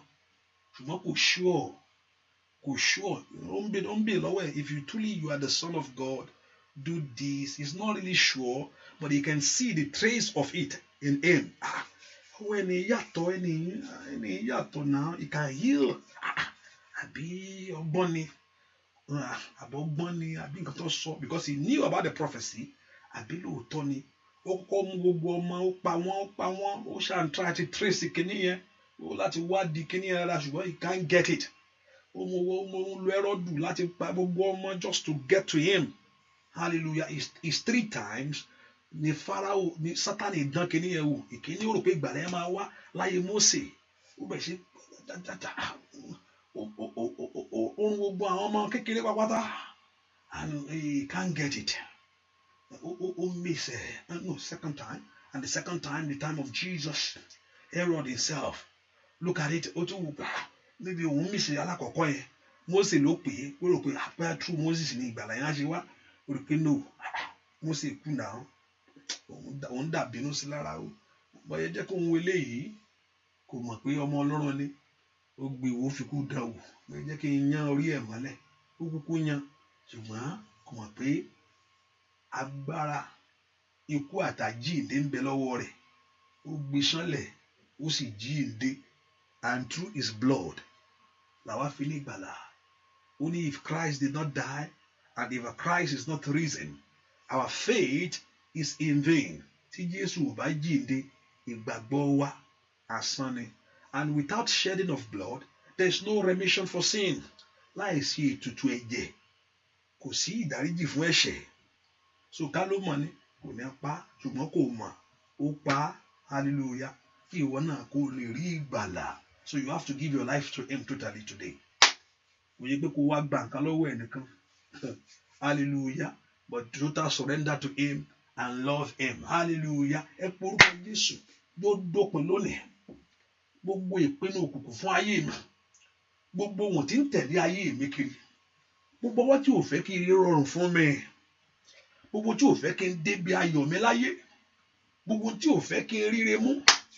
Gbogbo tí ò fẹ́ kí n rí ayọ̀ gbà. Ẹ porúkọ Jésù. Ó yá lónìí. Olúwa ṣẹ́gun ẹ̀. Olúwa ṣẹ́gun ẹ̀. Olúwa ṣẹ́gun ẹ̀. Olúwa ṣẹ́gun àìlọ́kọ. Olúwa ṣẹ́gun àìrọ́mọbí inú ayé mi. Olúwa ṣẹ́gun àìláṣeyọrí inú ayé mi. O mọ ohun tó ń ṣe ẹ́. Ogun tí ò fẹ́ kí n tẹ́gbẹ́ yìí. Olúwa bá mi ṣẹ́. Sọ fún Ọlọ́run ohun tó ń ṣe ọ́. Ogun tí ò fẹ́ kí n tọ́kàn mi balẹ̀. Ogun àìsàn yìí. Olúwa bá mi ṣẹ́. Ogun àìní yìí. Olúwa bá mi ṣẹ́. Mo fẹ́ kó sọ ohun tó ń ṣe ọ́ tó ń sunkún sí. Olúwa bá mi ṣẹ́. Láàárọ̀ ẹ̀ bá mi ṣẹ́. Jẹ́ kí ogun ayé mi wọlẹ̀. Jẹ́ kí ogun ayé mi wọlẹ̀. Jẹ́ kí ìjà yìí dópin. Jẹ́ kí ìjà yìí dópin. Jẹ́ kí ìjà yìí dópin. Jẹ́ kí ọwọ́ ìkà ènìyàn yìí kúrò. Ní orúkọ Jésù. Maseketele bagaba. Masoto toligaba. Ó yá gbàdúrà. Masoto toligaba. Ó yá. Litekere abagaba. Masoto tolaba. Likeriaba. Àní gbàdúrà láàárọ̀ yìí. Ní predo katiu saya. Ó na kí ọ̀nà kó là wá. Ọwọ́ Ọlọ́run ìrìn yẹn wà. Ó na kó mú lé ọ lọ́wọ́. Ọwọ́ Ọlọ́run ìyanu yẹn wà. Ó na kó ṣe fún wa. Ọwọ́ Ọlọ́run ìyanu yẹn wà. Ó na kí ọ̀nà kó là fún wa. Ẹ̀yin ogun ọ̀rọ̀ dìde. Ó yá. Ẹ̀yin ogun ọ̀rọ̀ gbárí mi wá. Ẹ̀yin ogun ọ̀rọ̀ múlé mi lọ́wọ́. Ẹ̀yin ogun ọ̀rọ̀ lànà fún mi tí ọ̀nà ò sí. Ẹ ṣe ìyanu fún mi. Ẹ ṣe ìyanu fún mi. Gbọ́ àdúrà lórúkọ Jésù Kristi. Olúwa wá. Ẹ porúkọ Jésù. Gbogbo bí tí ayé ti rí ògo mi. Èyí tí ń bàjà.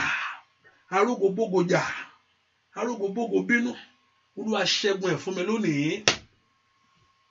A rí ògo bógo jà. Arógo bógo bínú. Olúwa ṣẹ́gun ẹ̀ fún mi lónìí. Mo ní o ní láti ṣẹ̀yàn. Ṣé Jésù ṣẹ̀yàn nígbà tán bí ni? Ó ṣẹ̀yàn náà. Ó rí pé ìràwọ̀ bọ́ ìmọ̀ a gbọ́ pé ìràwọ̀ kan tàn. Kí ló sọ? Wọ́n ní ìràwọ̀ kan tàn. Kí lẹ wí? Wọ́n ní ìràwọ̀ kan tàn. Ok. Ẹjọ́ ẹ wá lọ bá ń jẹ́ kí lọ kí o. Kí lọ́lọ́run sọ fún. Kángẹ́lì sọ fún. Ó ní ẹ gbé ọmọ ẹ lọ sí Egypt. Ẹ sáré tètè. Gbàtàn wógi mẹ́rọ̀dù lórí. Ó ní ẹni tí ń lépa ẹ̀mí ọmọ náà. Ó ti kú o. Ó ní kó gbé padà. Arógo bógo bínú. Arí ògo bógo jà. Olúwa ṣẹ́gun ẹ̀ fún mi lónìí. Ẹni tó wò ó títí jọ́ tó ń jó lórí ọkọ tó ló ti o pé ẹ filẹ̀ bó ṣe máa gbà tún sí kan ni. O kò ní lé ọkọ ẹ̀kọ́ ń wo bó ṣe wà bẹ́ẹ̀ kò ní pẹ́ lé ọkọ yẹn o. And very soon ẹnìkan mo bá wí yẹn mo ti ń bọ̀ wí o. Hallelujah. And very soon very soon kò pẹ́ náà marriage yẹn náà kò ju some years náà gbogbo ẹ̀ tún ká yányán ni. Hallelujah.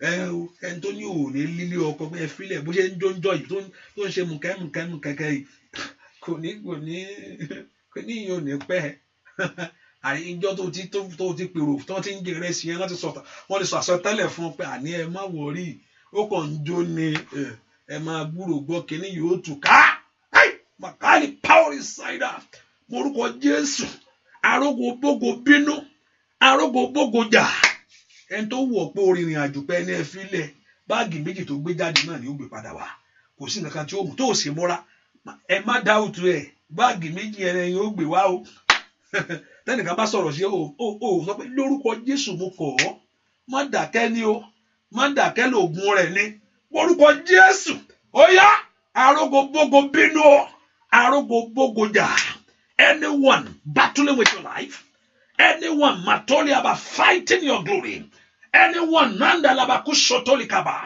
rikataka peru soteli kabo that have prophesied evil over your life gbogbo àsọtẹ́lẹ̀ ibi lórí ayé mi ẹn tó wò mí títí pé àná ẹ gbàgbé ẹ àwọn ti parí iṣẹ́ lórí ọ̀rọ̀ ẹ makoli abasaida kójú má bàa tì mí bàbá kí ayé má bàa kẹ́gùn ayé mi ó yá dá ògo mi padà ó yá jà fún mi ó yá jà fún mi ó yá jà fún mi màmá jẹ mí òkùnkùn jẹ màmá jẹ mí òkùnkùn jẹ ask the Lord to destroy every works of evil ask the Lord to destroy every plans of evil ask the Lord to destroy ripako peru sekewo porúkọ Jésù arógo bógo bínú arógo bógo jà ètí ń gbógun tì mí ètí ń dènà rí ayé mi ètí ò fẹ́ kí lè rí ṣẹ ó yá ayá bàbá ripekole aba lisotolikebo makoparosata liketelebo kaba ó yá gbàdúrà arógo bógo bínú arógo bógo jà ní orúkọ Jésù ẹni tó rógo ayé mi ẹni tó wò mí títí ẹni tó ń bínú sí ayé mi sẹ ẹni tó wò mí títí èyí tó fẹ́ ohun ibi jáde ní orúkọ Jésù Olúwa dáṣẹ́ náà dúró gbọ́ àdúrà lórúkọ Jésù Kristi Olúwa wá orúkọ Jésù Olúwa mo ti jìyà tó gẹ́ Lord, I have suffered enough. Olúwa mo ti jìyà tó I have suffered enough. Olúwa mo ti jìyà tó jẹ́ kí ìyà mi dópin lónìí. Joseph jìyà tó Ọlọ́run á rántí ẹ̀. Dáfídì mà jìyà tó Olúwa gbà mí lọ́wọ́ ogun tó jù mí lọ kí ni ilé ogun Sọ́ọ̀lù lórí Dáfídì ó le lọ́pọ̀lọpọ̀ ó le ní ọ̀pọ̀lọpọ̀ ogun Sọ́ọ̀lù ogun tó lágbára ní ogun tó le for 15 years ogun tó bá yẹjà for good 15 years lógun ẹ fẹ́ lé kiri because he was anointed. They put the oil at the age of 15 over him, and the first crown upon him for Judah is 30. When he became a king in Judah, he's 30 years old. So Saul, at one point, he was so tired.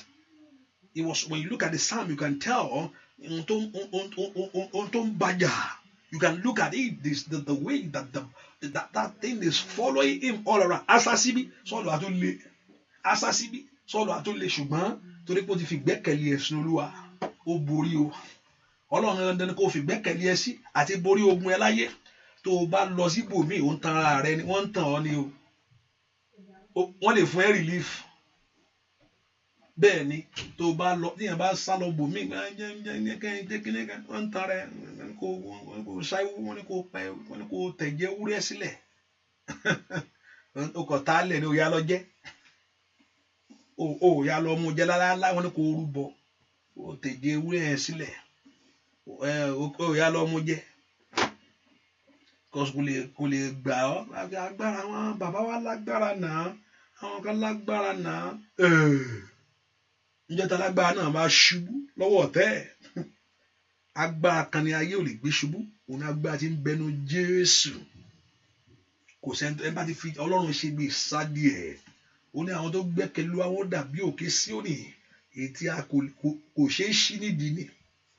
Torí pé ó ti fi Olúwa ṣe bí ìsádi agbára. Ó ti fi Jésù ṣe bí ààbò ẹ̀. Ó dán ogun kankan ò lè lélẹ̀ kó borí rẹ̀. Jẹ́ pé Jésù ló gbámọ́. Ó dán tí ọ̀tá rẹ̀ kó ṣubú. Ó sọ fún àwọn ọmọ Egypt pé ó ní àwọn ogun tẹ́ rí lẹ́nìí tó lé yín títí tó tún lọ tó fi ń ṣẹrú over 400 years tó tún lé yín lọ yìí. Ó ní ẹ wo ẹ̀yìn, ó ní ẹ ní orí mọ́. Ogun ẹ̀ sì dogun ìgbàgbé. Ẹ porúkọ Jésù. Olúwa mo ti jìyà tó. Olúwa mo ti jìyà tó. Ó Màsáídà. Olúwa mo ti jìyà tó. Ó yá gbà mí lọ́wọ́ àìní yìí. Olúwa gbà mí lọ́wọ́ ìkorò yìí.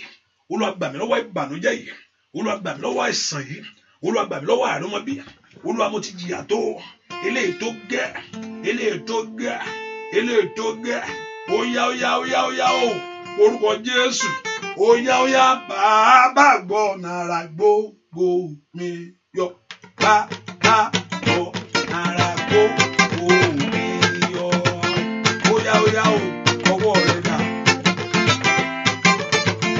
óyá tó rẹ̀ dà,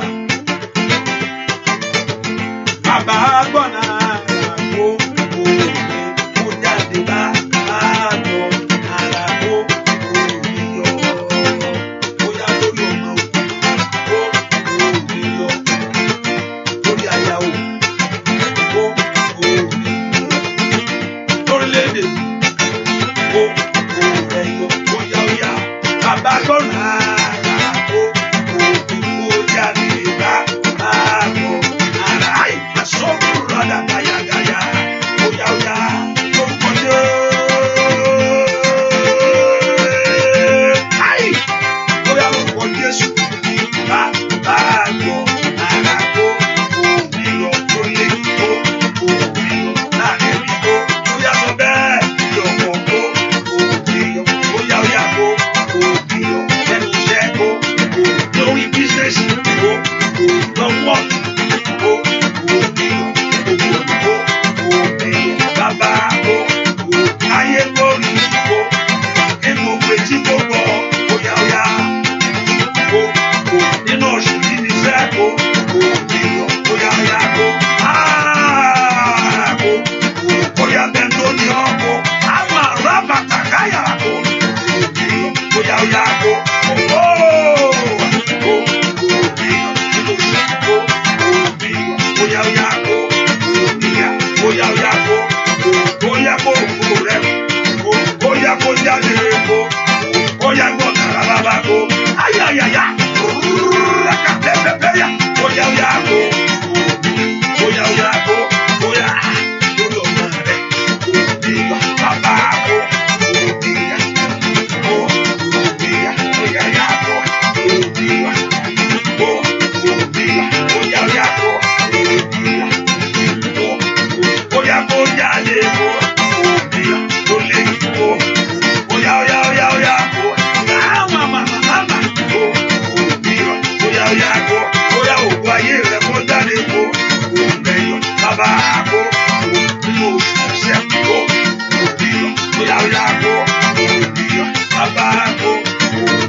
Oya kò níyọ̀ bàbá kò níyọ̀. Ẹnìkan ẹ mọ net. Net. I don't know whether my sister is there. I saw you. If you're still there, say amen. Hallelujah. If you don't understand what I'm talking about, I mean, if you understand my language now, you can just say you are here. Hallelujah. Net. But more than net.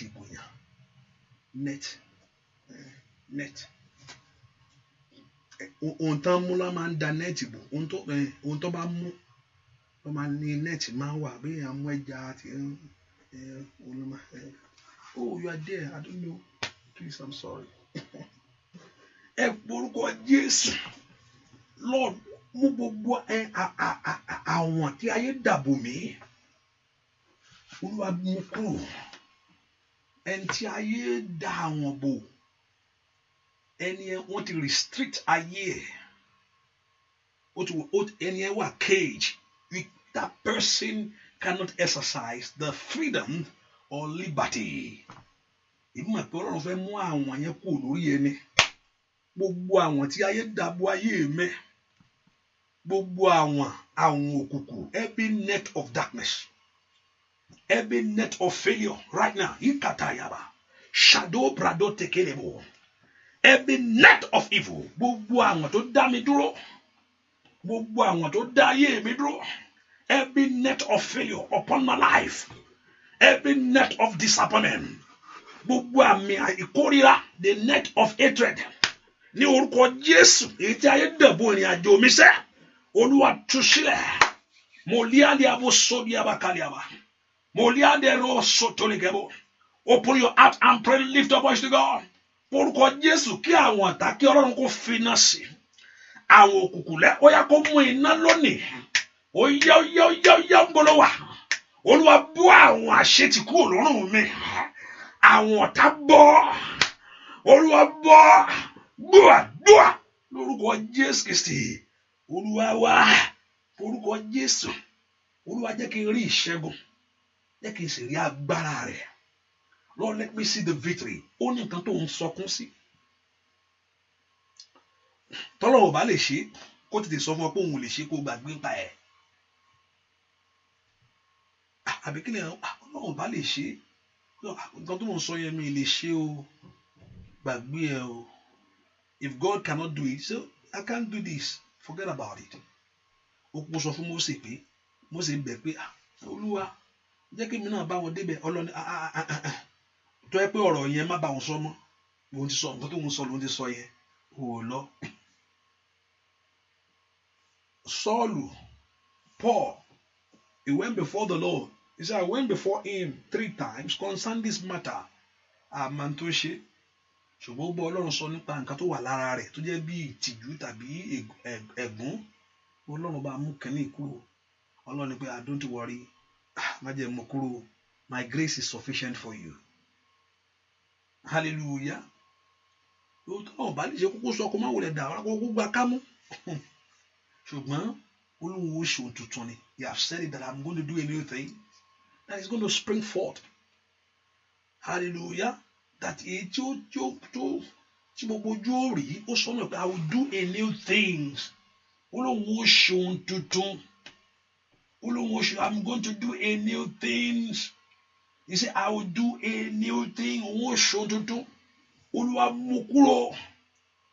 Mú àwọn ayé kúrò lórí mi. Take every net of darkness.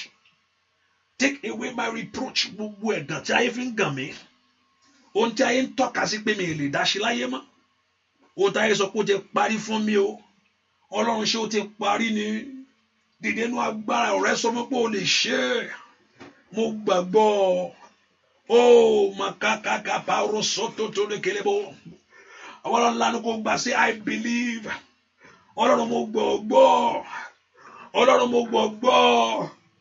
Ọlọ́run mo gbàgbọ́. Lift up voice to God. Tell him that you believe him.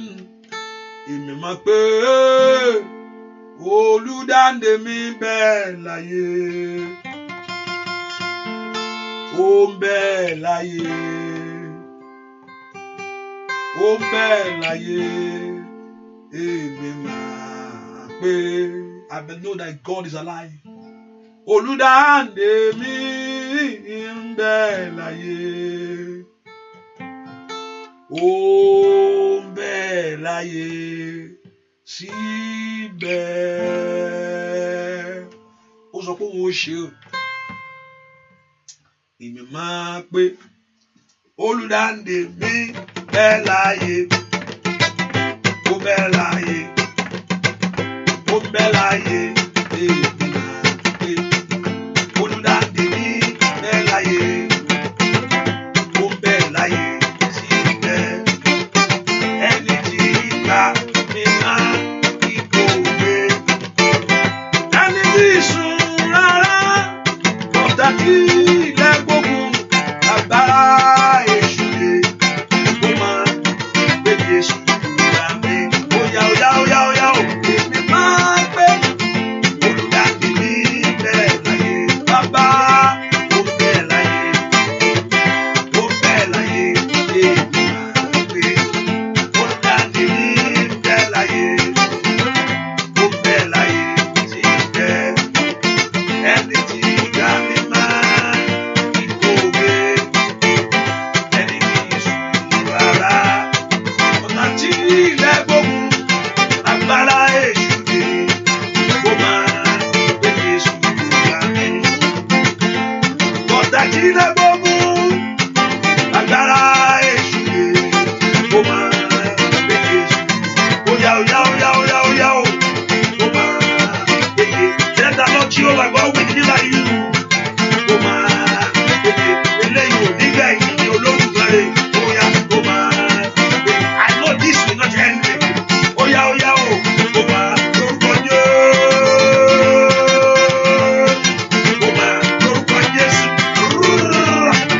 I know kó máa gbé Jésù. Lórí ọmọ mi ni kó máa gbé Jésù. Ìgbà mi ó di dandan sá. Kó máa gbé Jésù. Nínú oṣù nínú ọdún yìí kó máa gbé Jésù. Ìgbà mi ẹ orúkọ Jésù. Lónìí náà ìwọ ogun ìṣẹ́. I want you to say it with authority. Ogun lónìí ogun ìṣẹ́. I want you to say it with the authority that you have in Christ. Say this battle is over. Mẹ́kọ̀ọ́ sọ ìwọ ogun àìrọ́mọ àìrọ́kọ àìríṣẹ́. Use this spirit of disappointment, this spirit of barrenness. Use the spirit of failure, use spirit of delay, use spirit of deny, use spirit of failure. Lórúkọ Jésù ìwọ ogun ìṣẹ́. Lónìí ogun ìṣẹ́. Ìwọ ogun ìṣẹ́. Ogun tí ń dá ayé ẹni dúró. Ìwọ ogun ìṣẹ́. As all this battle is over. This battle is over. Ìwọ ogun ìṣẹ́ ló ayé mi. Ìwọ ogun ajínigbé ìṣẹ́. This battle is over. No more failure. No more sickness. No more disappointment. Lift your voice to God. That no more. That no more. That no more. That no more. That no more. Lift your voice and cry before the Lord. Ìwọ ogun ìṣẹ́. Lórí ayé mi ó ṣẹ́. This battle is over. Failure, you are over. Disappointment, you are over. Orúkọ Jésù. Ìwọ ogun ìhódógún ìgbàgbé o. Ìjà yìí dópin. Ìjà yìí dópin. Ìjà yìí dópin. Lift your voice and cry before the Lord. This battle is over. The hand of failure has removed. This battle is over. The hand of sickness is over in my life. Orúkọ Jésù. Ìwọ wá ìtìjú yìí. Ó dópin o. Ó dópin o. Ẹwọ ẹrú yìí. Ní orúkọ Jésù. Ọwọ́ tí ń jí ògógbé yìí. Ó tó gẹ́. Ó tó gẹ́. Ìwọ wá ìsàn yìí. This hand of this sickness is over. Àní orúkọ Jésù. Májẹ̀mú àṣetì. Ó bàjẹ́. Ní orúkọ Jésù. Agaparosata. Thank our righteous one. In Jesus' name we pray. Ohun tó máa máyọ̀ ẹkún ni pé kò rí èrè kó ṣẹlẹ̀. That very thing that is going to give you joy when you see that thing manifest in your life.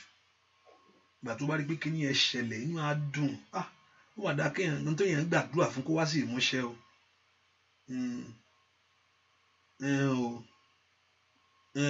Ó mà dá pé ohun tí èèyàn ń béèrè lọ́wọ́ Ọlọ́run ó bọ́ sí fún yàn láyé. It's good that when you see the manifestation of God's power in your life, it will increase your faith, and also it makes you to love Him more.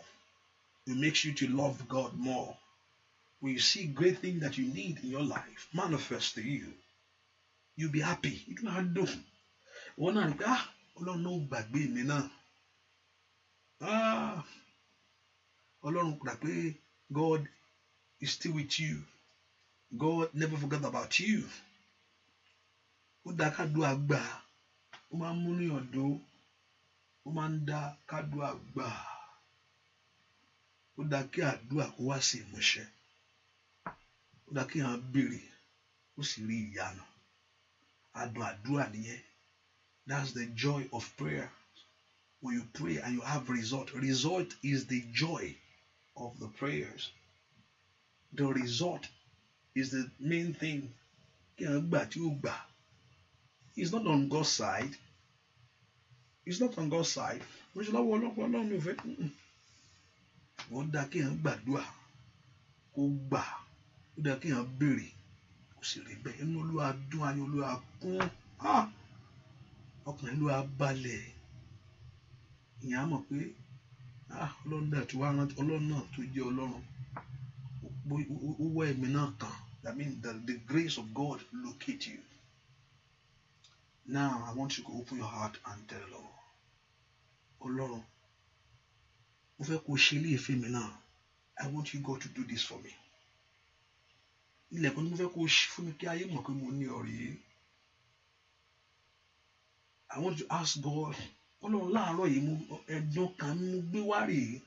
So mi ìrẹ́ tí mo lè gbé, mi ìrẹ́ tí mo lè sọ ilé ìfún. Lord, there's no one that can talk to about this. Ìdí tí mo fi wá sọ fún ìwọ rèé pé kó ràn mí lọ́wọ́ kó ṣe ilé ìfún mi. Má fà kókó yìí ṣeré o. Ẹni tí ń béèrè ní má rí gbà. This is a moment for you to ask the Lord to turn your story around. Mo sì mọ̀ pé ilé ti gbá àròyé ni. Ọwọ́ rẹ̀ ga, ọwọ́ rẹ̀ ò kú láti mú ẹ jáde lórí ayé ẹ̀. His hand is able, is more than able to deliver you. You can be saying, I've been telling him, mo ti ń sọ, pastor, mo ti ń sọ̀rọ̀ yìí tipẹ́tipẹ́. Àti ní kọ́ mo ti ń béèrè kíní lọ́wọ́ Ọlọ́run. Ṣùgbọ́n ìjọ kan lè rí ayé ẹni máa ń wá. Ọlọ́run yóò mú ọba lálàá. Ọlọ́run yóò mú ìṣẹ̀lẹ̀ ńlá ṣẹlẹ̀. Èyí tí ó fi mú ọjà gbangba. Ohun tó gbèrè ayé ẹ lọ́wọ́ yóò ṣẹlẹ̀ lọ́wọ́lọ́wọ́ báyìí. Ohun tí ó mú kíní ẹ lé ọ lọ́wọ́ yóò ṣẹlẹ̀ lórúkọ Jésù. Open your heart and ask the Lord. Ìmọ́lẹ̀ á tàn sí ọ̀nà ayé rẹ ni. There is going to be a light upon your life. Ìmọ́lẹ̀ á tàn sí ayé òkùnkùn á paradà. Ìmọ́lẹ̀ á jáde. Lift your voice and ask the Lord. Ọlọ́run, torí pé o lè ṣe ni mo fi fọ̀rọ̀ mi lọ. Ìwọ ló ní kí n sọ, ìwọ ló ní kí n béèrè. Ìwọ ló ní kí n kánlẹ̀kùn, mo tẹ̀lé ohun tó ní kí n ṣe ni. Tí ìgbàgbọ́ mi ò bá tó, ràn ìgbàgbọ́ mi lọ́wọ́. Má ro ti ẹ̀ṣẹ̀ mi, àánú mi ni kó ṣe. Olúwa ṣàánú mi, àánú mi ni kó ṣe. Ask the Lord to have mercy. Bá mú ẹ̀gàn yìí kúrò lórí ayé mi. Take away this reproach. Bá mú ìyà tàbùkù kúrò lórí mi. Ìwọ tó bá mú àbùkù Ánámánì kúrò. Èyí tó mú ẹ̀gàn rẹ̀ tó sọ́dọ̀go. Ẹ porúkọ Jésù. Olúwa mú àbùkù àtẹ̀gàn mi kúrò. Bá mú ohun tí ayé ń sọ nípa mi. Ohun tí ayé ń tọ́ka sí lórí ayé àwọn ọmọ mi, ẹ̀wà àwọn ọmọ ẹ̀. Àwọn ọmọ ẹ̀ báyìí wá àwọn ọmọ ẹ̀ náà. Hey! Makali ausali akata. Wo tí ó ti wà lẹ́nu iṣẹ́ yẹn tipẹ́tipẹ́ náà. Ohun tí ayé ń sọ bá mú ẹ̀gàn. Take away my reproach, O God. Fi ọlá rẹ kàn mí. Jẹ́ ń jádùn ẹ̀. Olúwa jẹ́ ń jádùn pé mo mọ̀ ọ́. Jẹ́ kí ayé mọ̀ pé mo ní ọ. Jẹ́ kí èmi náà mọ̀ pé o wà lẹ́yìn mi. Ọmọlọ́run lanu kó gbàdúrà kó sẹ́kùn mi dẹ̀rín. Kó ṣẹ̀gàn dògo. kó mú ọ̀rọ̀ rẹ ṣẹ, kí ìlérí ọ̀rọ̀ rẹ kó ṣẹ lórí mi. Ọmọ Ọlọ́run lanu kó gbàdúrà kó gbè lọ́wọ́ ẹni tó ní ọ́. Ọlọ́run mi o, Masaida Katayabakapa. Ohun tó kọ máa yé mi tí ayé gbé sí. With everything that is not of God that the enemy has put in your life. Olúwa bá mú ọwọ́ ayé kúrò. Mú ọwọ́ ìkà èèyàn kúrò lórí mi lónìí. Jẹ́ kí ìyanu ṣẹlẹ̀. Jẹ́ kí ògo rẹ tàn. Jẹ́ kí ìbànújẹ́ mi di ayọ̀. Jẹ́ kí ìbànújẹ́ mi di ayọ̀. Ohun tó ń pa mí lẹ́kún kó dẹ̀rín o. Jẹ́ kí ẹ̀gàn mi dópin Olódùmarè. Torí mo gbẹ́kẹ̀lé ọ, má jẹ́ n bá kú. Torí mo gbẹ́kẹ̀lé ọ, má jẹ́ kí eléyìí gbẹ̀yìn mi. Kó má bàa gbẹ̀yìn, mo ṣáà fọ̀rọ̀ ayé mi lọ. Kójú má bàa tì mí, mo ṣáà ké pè ọ́ láàárọ̀ yìí. Ẹni ẹ ti ń béèrè ní dérí gbà. Ẹ̀yin ogun ọ̀run ẹ mú tèmi lé mi lọ́wọ́. Ẹ ṣàánú ayé mi ni. Somebody open your heart and pray before the Lord. That the Lord Jehovah God to remove the reproach of your life and take away with everything that contrary in your life. Ẹ mú ẹ̀gàn mi kúrò.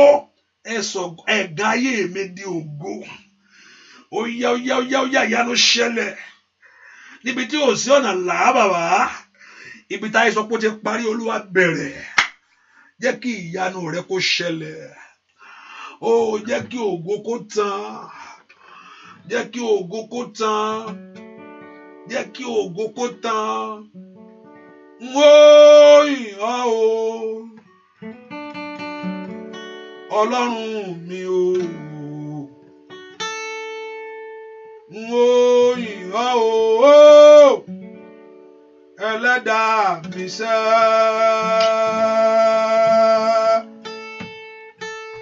Adáni máa sì rè gún òun yìn ọ́ o. Yìn ọ́ o. Ọlọ́run mi sẹ́ bàbá. Yìn ọ́ o. Ọlọ́run mi o. Adáni máa sì rè gún òyìn ọ́ bàbá. Adáni máa sì rè gún òyìn ọ́ bàbá. Óyá Adáni máa sì rè gún ó lórí ọmọ. Adáni máa sì rè gún máa yìn ọ́ sẹ́. Bó bá ṣe Adáni máa sì. Óyá Adáni máa sì rè lórí iṣẹ́. Adáni máa sì rè agbégbá ọpẹ́. Adáni I will praise you. Óyá Adáni máa sì tó bá bá mi ṣe. Ayàdáyàyà Adáni máa sì rè jẹ́ mi rí bàbá. Adáni máa sì rè óyá sọ fún sẹ́. Adáni máa sì rè òyìn àdúpẹ́. Adáni máa sì rè óyá lórí ayé rẹ̀. Adáni máa sì rè òyìn ìtàn. Óyá Adáni máa sì rè lórí iṣẹ́. Adáni máa sì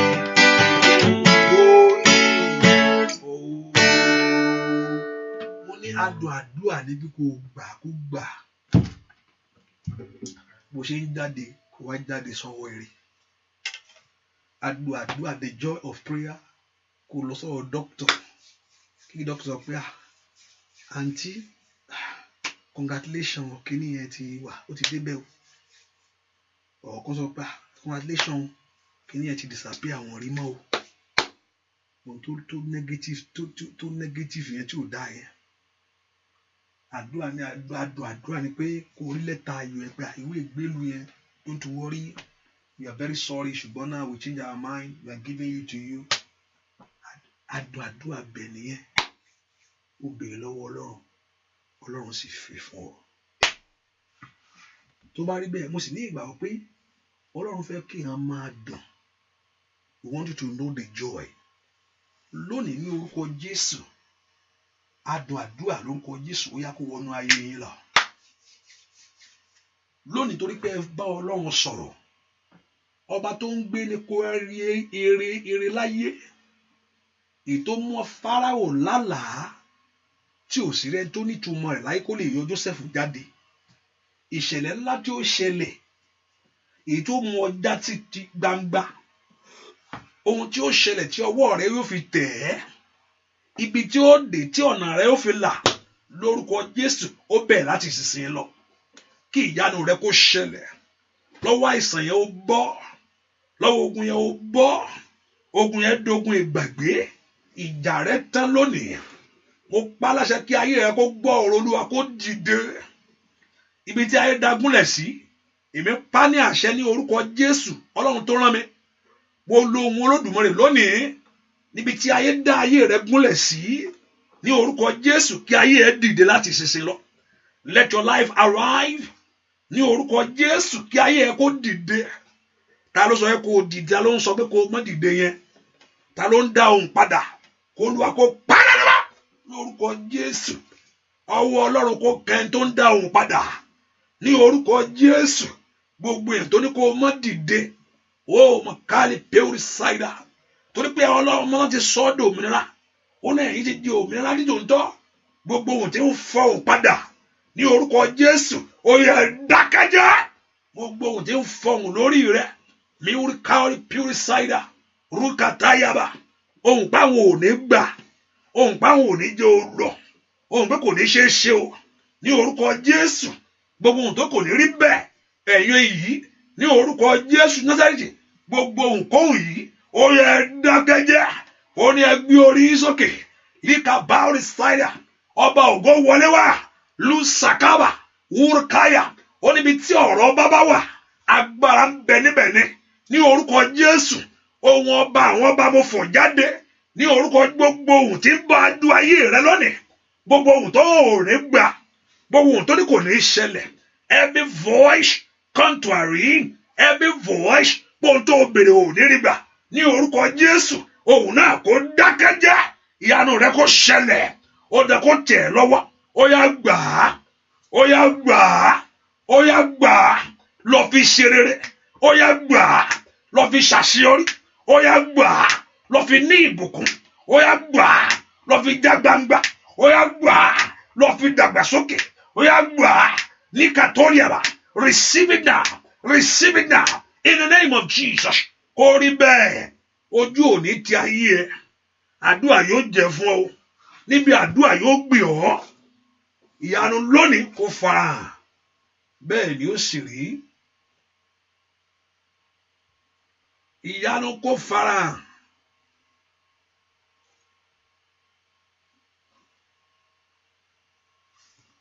ìyanu kó farahàn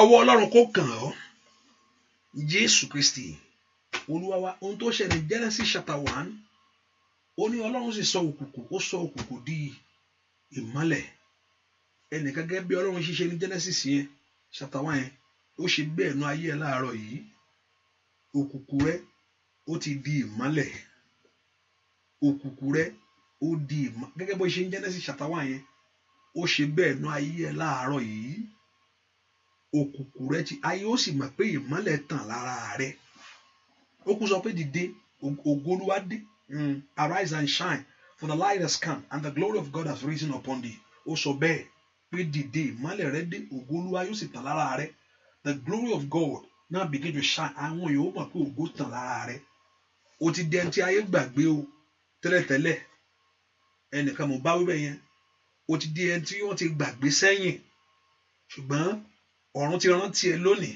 ó wá dán kí ayé wá rántí ẹ torí pé Olúwa rántí ẹ lónìí ayé rántí ẹ wá sí mọ̀ ilẹ̀kùn ńlá yóò ṣí níwájú ẹ ilẹ̀kùn ńlá ilẹ̀kùn àṣeyọrí yóò ṣí níwájú ẹ ìtàn á di ìtàn rere mo ní ìtàn rẹ yóò di ìtàn rere ìtàn rẹ yóò di ìtàn rere ìwọ tó rò pé Olúwa ti gbàgbé ẹ yẹn Olúwa ti gbàgbé ẹ Ọlọ́run ò gbàgbé ẹ wàá rí ọwọ́ àánú gbà wàá rọ́wọ́ àánú gbà, wàá rọ́wọ́ àánú gbà.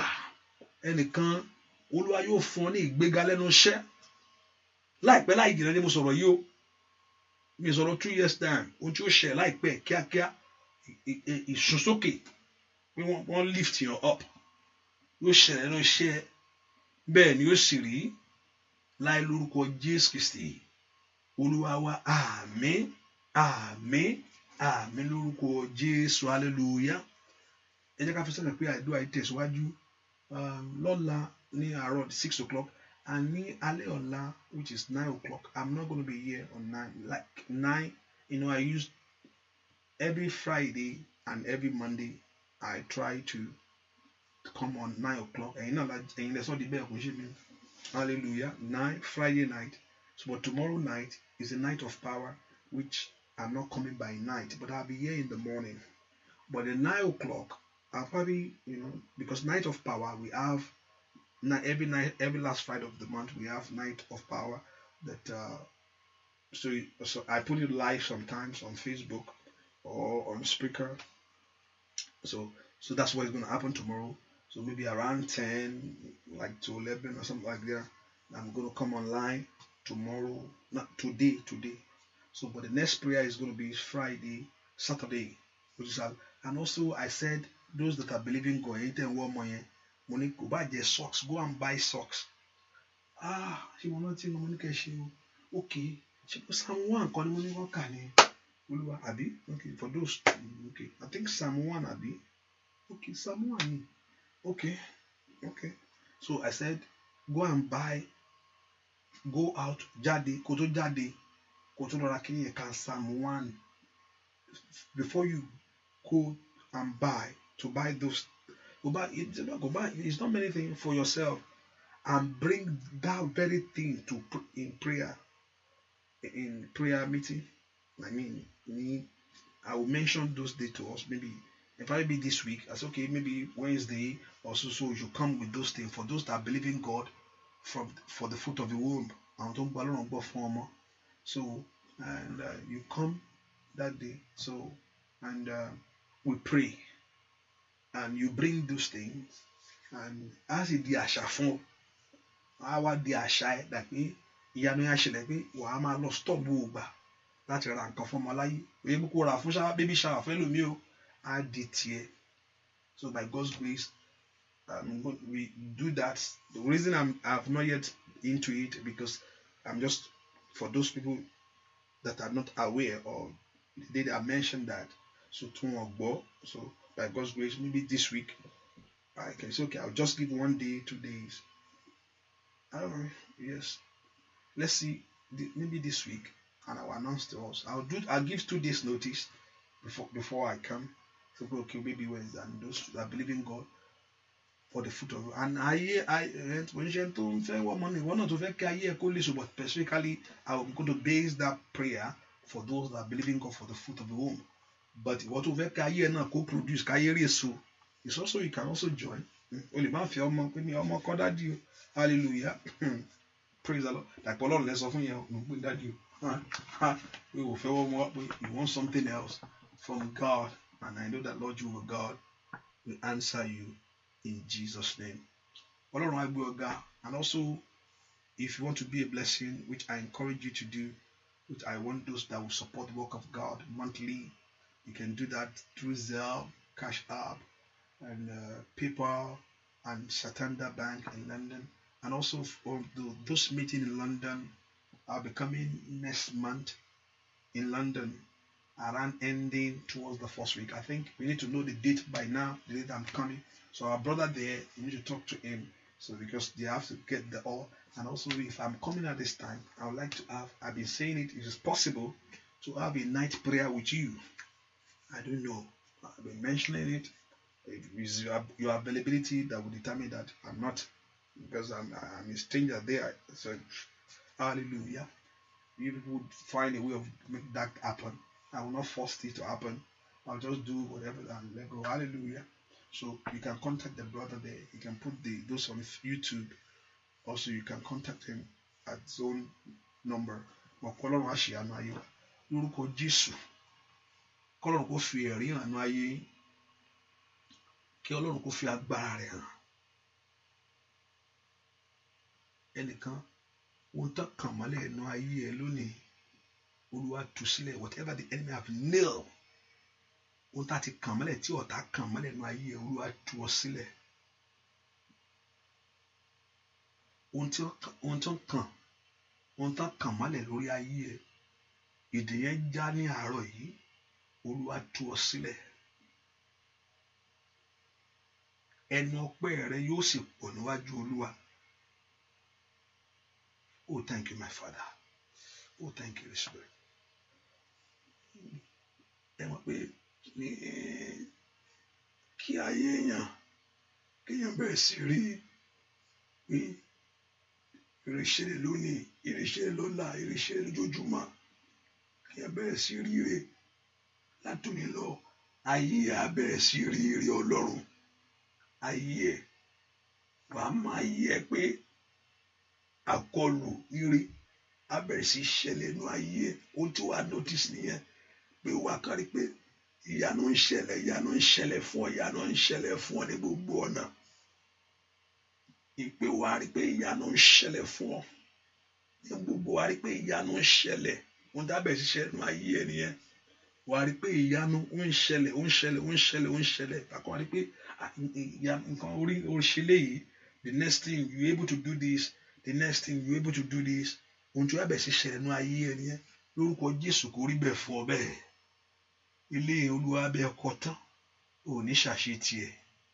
Bẹ́ẹ̀ ni ó sì rí láì lórúkọ Jésù Kristi Olúwa wa. Àmín, àmín, àmín lórúkọ Jésù. Olúwa kó yomi ẹ̀sùn, kó Olúwa kó omi ẹ̀ kó mú ìwòsàn wá. Jésù lọ́wọ́. Àmín. God bless you. See you in the morning by God's grace. God bless you. Bye bye.